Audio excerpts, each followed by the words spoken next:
La vita è ricordarsi di un risveglio, triste in un treno all'alba, aver veduto fuori la luce incerta, aver sentito nel corpo rotto la malinconia vergine e aspra dell'aria pungente.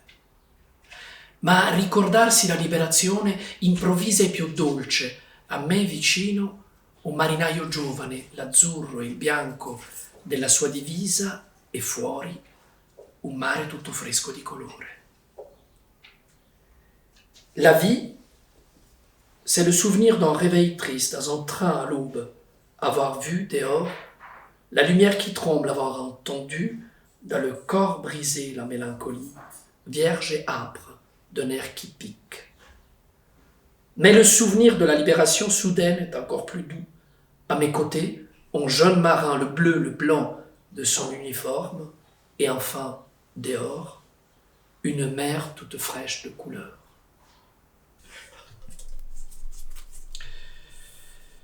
Avec quel écrivain décédé puis ressuscité aimerais-tu boire une bière au coin du feu?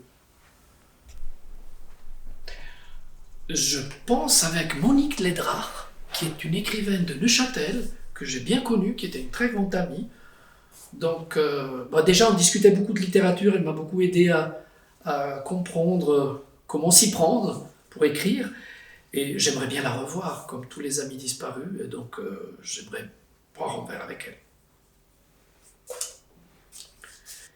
Si tu pouvais choisir de résoudre un problème dans le monde, auquel t'attaquerais-tu en premier? La guerre, la famine, il n'y a pas dans le monde, hein, franchement. C'est tellement dommage qu'on a tellement de ressources en tant qu'être humain, et puis qu'on n'arrête pas de se faire la guerre et de détruire tout ça, qui est merveilleux. Que détestes-tu par-dessus tout? Rien. Quelles qualités te paraissent nécessaires pour traduire un poète? Alors je parle à titre strictement personnel, je pense que chaque traducteur a sa démarche et sa façon de traduire et ses moyens. Donc je n'ai rien contre les traducteurs qui traduisent une langue qu'ils ne connaissent pas, même c'est peut-être intéressant de traduire seulement sur les sons. Personnellement, dans ma pratique, je pense que la qualité la plus importante est de toute façon de connaître profondément et intimement la langue de départ. Quant à la langue d'arrivée, à la limite on peut négocier, et par ailleurs quand on traduit, on a des rédacteurs, on a un éditeur, on a une éditrice ou les rédactrices qui travaillent sur les traductions, sur les textes, et donc on peut encore discuter, améliorer, etc. Par contre, si on n'a pas une connaissance profonde du son, de la mouvance, des mouvements, de tout ce qui fait une langue dans ses strates enfouies, alors c'est difficile. Je dois tout finir, tout la bien. Oh là là. En plus, il y en a des langues. Que penses-tu de cette citation, qui est une citation de Robert Irland dans le livre Images, amis, art et fiction. Bien qu'écrire soit une stratégie latente permettant de se soustraire à l'ennui, l'ennui est une excellente solution rebordative. Regarder bêtement un paysage différent mais sans particularité à travers la fenêtre.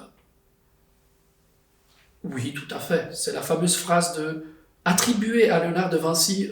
On n'est pas sûr, bien sûr, qu'il ait dit cette phrase qui dit si vous n'avez pas d'inspiration en tant que peintre, regardez au mur et plus vous regardez ce mur et plus vous verrez apparaître des images que vous ne soupçonniez pas dans ce mur. Donc oui, je pense que se donner le temps pour laisser émerger les choses, ce qui ne veut pas dire du tout rester sans rien faire, les choses peuvent émerger n'importe où, mais donner le temps aux choses d'émerger est une bonne stratégie de création.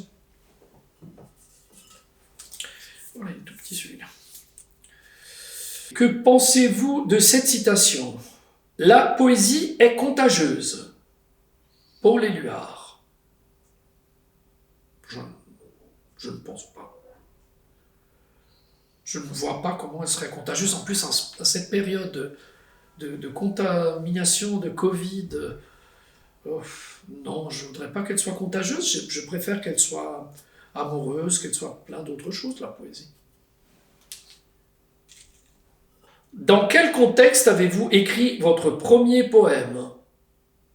Certainement l'amour, hein. Il y a peu à faire. C'est un peu bête et banal, mais en fait, on tombe amoureux, on veut dire à l'homme ou à la femme qu'on aime, ou au dauphin qu'on aime, ce qu'on éprouve. Et dans la tradition qu'on a héritée, la poésie, c'est la chose qui rime avec l'amour. Par ailleurs, en italien, amore, cuore, c'est des rimes vraiment très canoniques. Donc je suis sûr que j'ai écrit mon premier poème et que c'était un poème d'amour. Que pensez-vous de cette citation? Il n'y a plus de solitude là où est la poésie. Charles Ferdinand Ramus. Ça peut être que Ramus qui dit une connerie pareille, je pense. Non, la solitude est partout. Je ne vois pas pourquoi. Si à la poésie, il n'y aurait pas la solitude. Même dans la poésie, il y a beaucoup de solitude. Et... de toute façon, la solitude est notre... Je veux dire, on est seul, on meurt seul, on reste seul. Mais je le dis joyeusement, hein, c'est la joyeuse contrainte de notre vie d'être seul et d'essayer de communiquer à partir de cette solitude. Je m'excuse pour Ramus, hein, pour la Suisse romande, c'est pas très gentil de dire qu'il disait des conneries, mais parfois. Pourquoi écrivez-vous de la poésie? Faute de mieux, je pense. Je ne sais pas, j'ai pas de réponse. C'est des questions trop...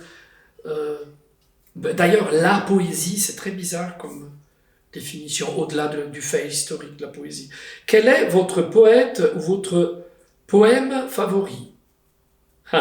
La vita è ricordarsi di un risveglio triste in un treno all'alba, aver veduto fuori la luce incerta, aver sentito nel corpo rotto la malinconia, vergine e aspra, dell'aria pungente. Sandro Penna.